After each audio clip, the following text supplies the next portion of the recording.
Un très bon après-midi à vous tous qui suivez la télévision rwandaise. C'est toujours un plaisir de vous retrouver pour cette nouvelle édition.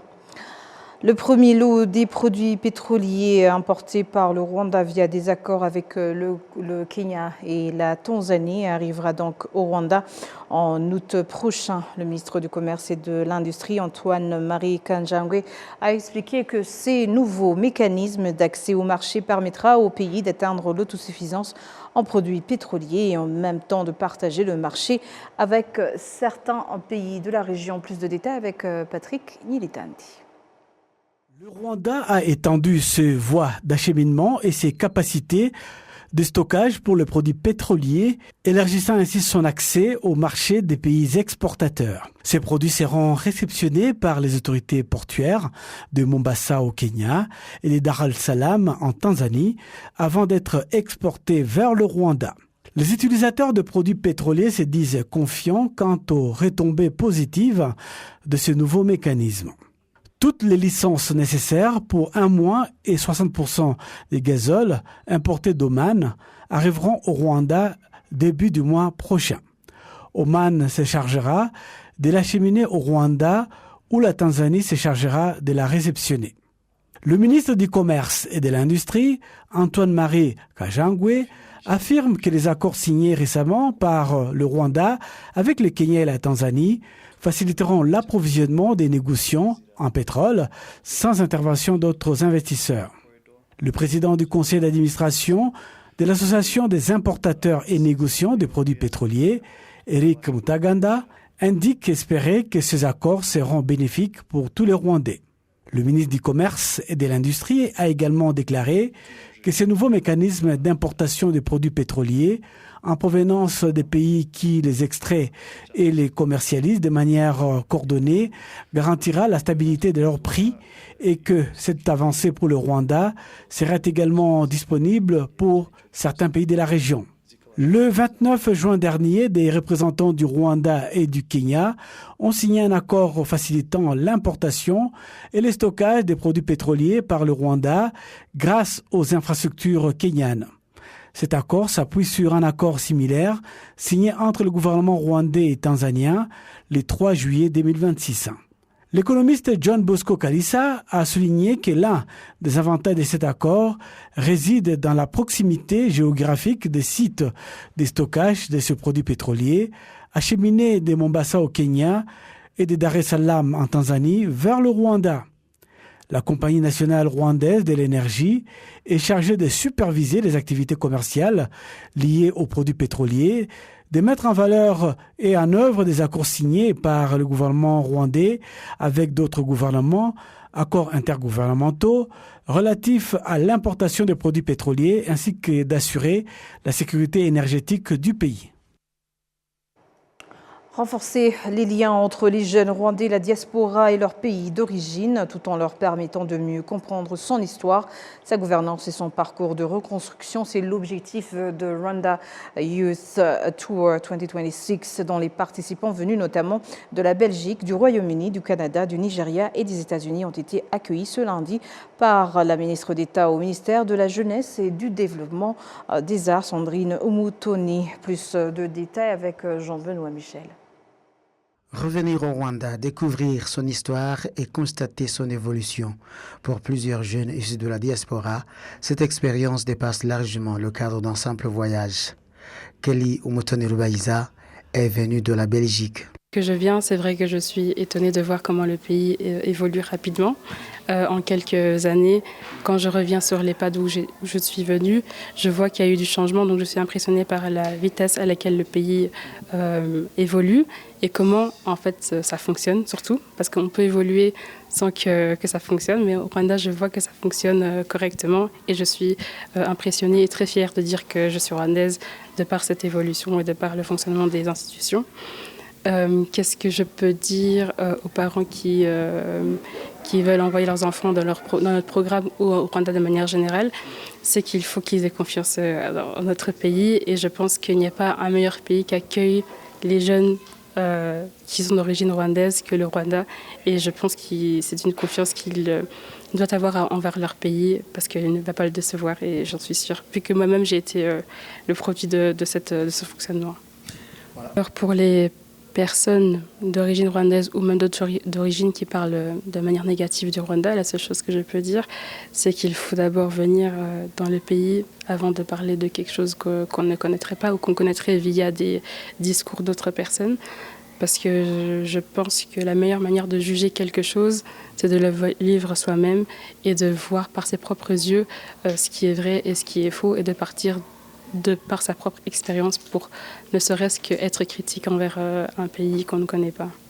Au-delà de la découverte du pays, ces jeunes souhaitent également comprendre les opportunités qu'offre le Rwanda et réfléchir à la manière dont ils peuvent contribuer à son développement. Angèle Lutwaza, du Royaume-Uni, et Julia Lobaïta, venue des États-Unis.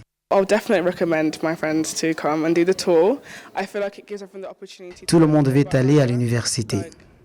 La principale question est donc de savoir où aller une fois arrivé ici, à qui s'adresser pour trouver un emploi, commencer une carrière ou créer une entreprise. Oui, je pense que les personnes vivant au Royaume-Uni, comme tous les Rwandais du monde entier, devraient contribuer au développement du Rwanda parce que nous sommes les Rwandais et que c'est notre pays.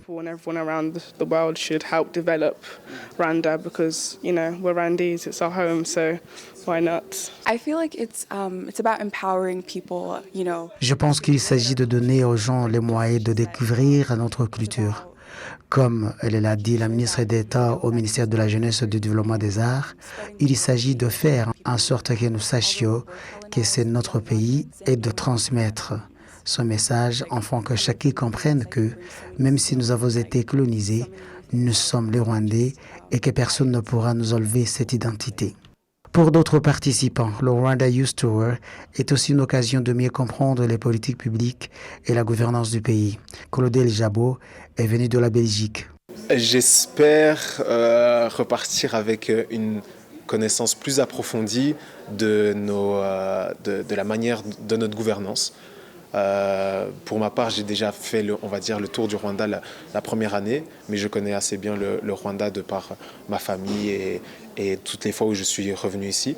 Mais j'espère cette fois-ci repartir avec une meilleure compréhension de la gouvernance du pays, de comment le gouvernement aide ses citoyens et leur apporte toute l'aide dont ils ont besoin et prend soin de chaque citoyen tous les jours, en fait. Pour ma part, je vais essayer de motiver un maximum de nos jeunes à revenir dans le tour, à faire le tour du Rwanda avec nous. Je trouve que c'est la meilleure manière en tant que membre de la diaspora de pouvoir connecter ces jeunes à leur pays.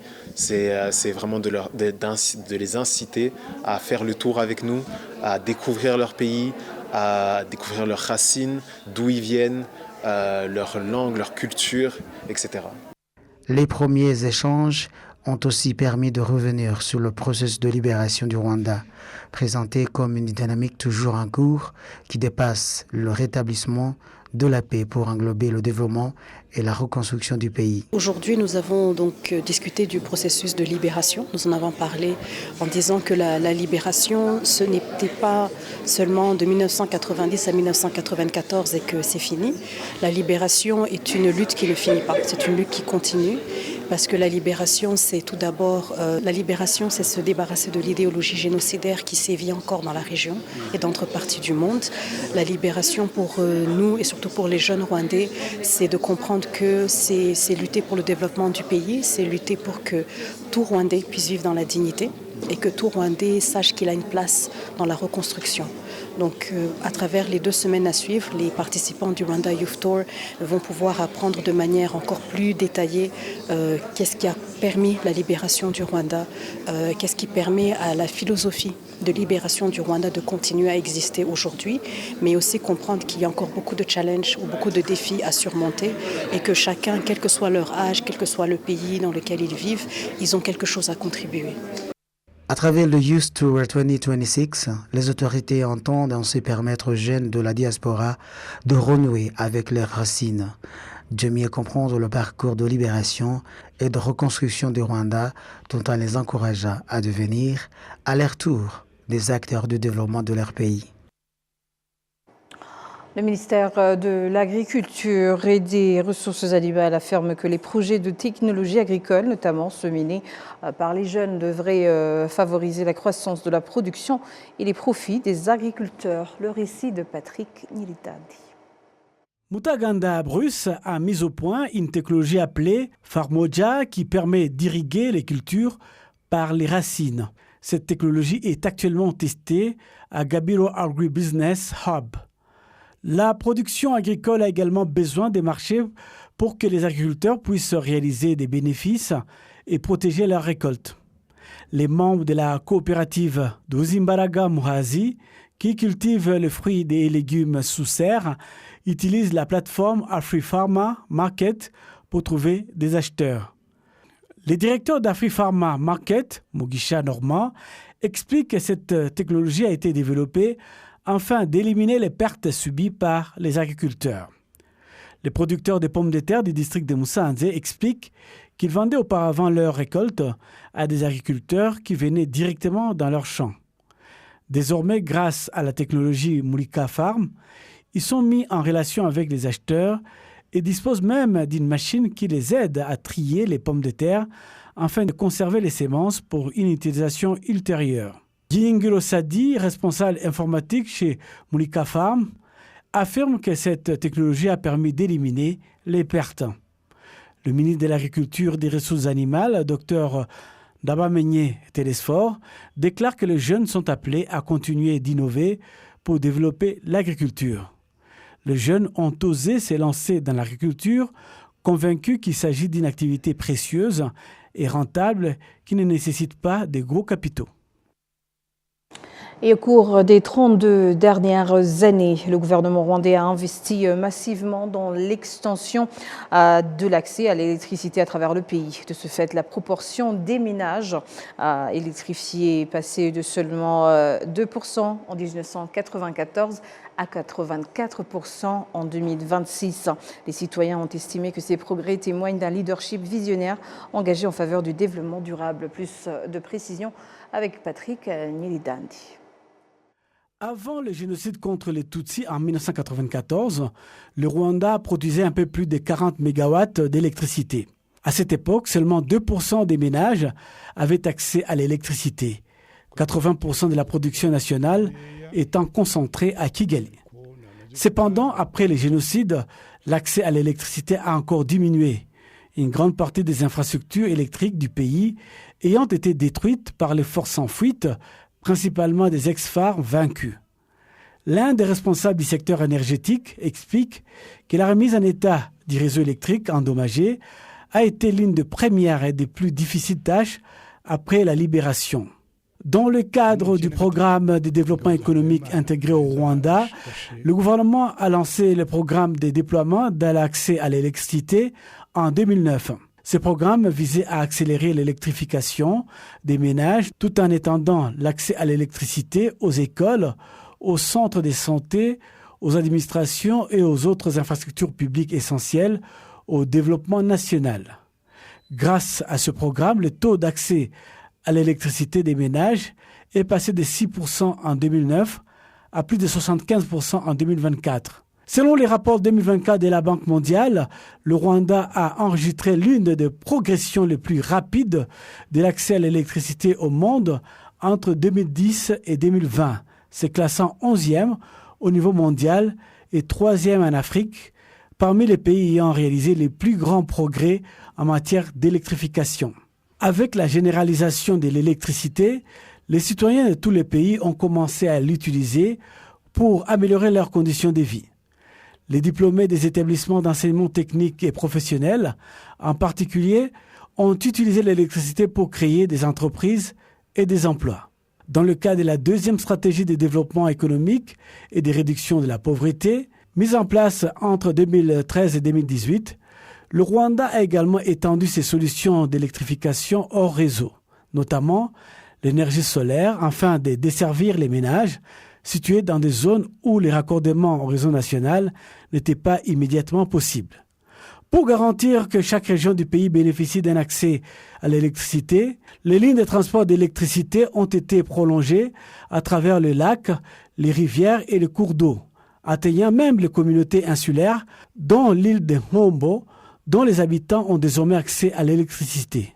Les habitants affirment que ces réalisations témoignent de l'impact du gouvernement doté d'une vision claire et à long terme au développement. Le Rwanda a atteint une couverture électrique de 100% dans les établissements de santé et de 84% dans les écoles. L'électricité est largement reconnue comme un moteur essentiel de la transformation économique et les investisseurs considèrent la fiabilité de l'approvisionnement en électricité comme l'un des principaux atouts du pays. Au cours des 2 dernières décennies, le Rwanda a développé une capacité de production d'électricité d'environ 383,4 MW. L'électroélectricité contribue à hauteur de 148 MW, soit 38% de la production totale. Les centrales thermiques à tourbe produisent 85 MW, soit 20%, tandis que les méthanes du lac Kivu contribuent à hauteur de 79 MW, soit 18,5%. Les 13,5% restants proviennent des sources d'énergie renouvelable et d'importation d'électricité en provenance des pays voisins. Le ministère des Infrastructures indique que plusieurs projets en cours devraient accroître encore la capacité de production d'électricité du pays. Le Rwanda consomme actuellement plus de 208 MW d'électricité par jour pour une capacité de production installée de 383,4 MW. Cependant, la demande d'électricité continue de croître d'environ 10% par an. Fin juillet 2025, le taux d'accès à l'électricité des ménages rwandais atteignait 84,6%. Parmi ces ménages, 59,6% étaient raccordés au réseau national, tandis que 25% utilisaient des systèmes hors réseau, principalement alimentés par l'énergie solaire. Et en district de Nyagatare, les habitants du secteur de ce district se réjouissent de la reconstruction d'une route goudronnée, d'un marché.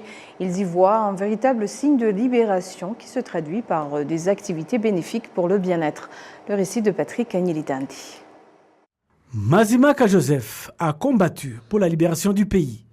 Il est devenu handicapé de guerre et fut le premier à s'installer à Mirama.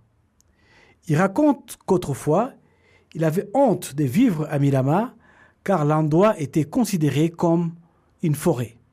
Aujourd'hui, il est heureux de voir la région transformée par les infrastructures, notamment une route asphaltée de 2,5 km. Cette route permettra aux habitants de transporter leur production vers les marchés de la ville de Nyagatare et des environs. La transformation est totale. Celui qui a visité ces lieux au début des années 2000 ne peut plus le reconnaître. Nous avons une belle ville, une route asphaltée avec éclairage public, de l'énergie électrique, de l'eau et un marché, ainsi qu'un dispensaire. À l'époque, quand on proposait à quelqu'un de vivre à Mirama, son refus était catégorique, car il était considéré comme un lieu de perdition. Aujourd'hui, il est difficile de trouver un espace libre. Nyodusenga Clementina, également habitant de Mirama, est une ancienne commerçante ambulante et fait partie de ceux qui se réjouissent de l'ouverture du marché moderne dans ce quartier. 112 commerçants l'utilisent aujourd'hui régulièrement. Avant, je faisais du commerce ambulant, en vendant à la sauvette, et aujourd'hui, nous avons un marché moderne. Mon activité consistait à l'époque à faire du commerce en amenant à pied ma marchandise vers Nyagatare, et c'était très épuisant. Et je ne savais même pas comment préparer de la nourriture pour mes enfants quand ils revenaient de l'école. Le maire par intérim du district de Nyagatare, Kauza Henry, qui a présenté ses projets d'infrastructure aux habitants, a déclaré qu'il constituait un pas vers l'éradication de la pauvreté pour les résidents de Nyagatare. Notre gouvernement consacre beaucoup de ressources dans la lutte contre la pauvreté, en développant les infrastructures, les services, le secteur éducatif, pour rendre réelle la libération du pays. Les deux projets construits au cours de cet exercice budgétaire ont coûté 3 milliards de francs rwandais. L'autorité rwandaise de l'eau et de l'assainissement WASAC a annoncé la mise en place d'un nouveau système de distribution d'eau dans 6 districts touchés par la baisse des ressources en eau. Cette mesure entrée en vigueur au début du mois de juillet sera suivie de près par les autorités locales avec l'appui des services de sécurité. Solange Omolelwa nous en dit plus. En cette période de saison sèche, il n'est pas rare de voir dans certains quartiers de Kigali des habitants transporter des jerrycans à la recherche de points d'approvisionnement. Aux bornes et fontaines publiques, de longues files d'attente se forment. Des habitants patientent parfois plusieurs heures pour se procurer de l'eau. Ils expliquent que la baisse des ressources liée à la sécheresse rend l'approvisionnement de plus en plus difficile. Ils dénoncent également des inégalités dans la distribution de l'eau. La pénurie d'eau pendant la saison sèche devient particulièrement préoccupante car la demande augmente fortement alors que l'offre diminue. Beaucoup de personnes peinent à s'approvisionner et dans certaines zones, les prix peuvent grimper jusqu'à 400 voire 500 francs rwandais.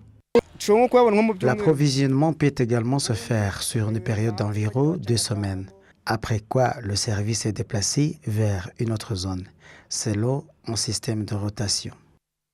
L'autorité rwandaise de l'eau et de l'assainissement WASAC indique que le débit de plusieurs sources alimentant les usines de traitement a diminué en raison de la saison sèche. L'entreprise appelle les abonnés à faire un usage rationnel de l'eau et dans de mesures du possible à constituer des réserves lorsque l'approvisionnement est disponible. Le responsable de la communication au sein du groupe WhatsApp, Robert Bimenyimana, a présenté les mesures exceptionnelles mises en place pour faire face à cette situation. Lorsque les ressources en eau diminuent, nous mettons en place une distribution alternée afin de garantir un approvisionnement équitable à tous nos abonnés. Le principe consiste à alimenter successivement chaque secteur pendant quelques jours jusqu'à ce que tous les ménages aient été servis avant de passer au secteur suivant. Dans notre communiqué, nous rappelons également aux gestionnaires de bornes et fontaines publiques qu'ils doivent respecter les tarifs réglementaires. Certains profitent de la saison sèche pour augmenter les prix, mais des contrôles seront renforcés. Un bidon de 20 litres ne doit pas être vendu à plus de 20 francs rwandais. Ce dispositif de distribution alternée concerne les zones les plus touchées par la baisse des ressources en eau, notamment l'ensemble des districts de la ville de Kigali ainsi que les districts de Bugesera, Kamonyi et Rwamagana. Et c'est sur ces images que nous clôturons cette grande édition. Au nom de toute l'équipe qui a contribué à sa réalisation, je vous remercie. Bonne poursuite des programmes de la télévision rwandaise.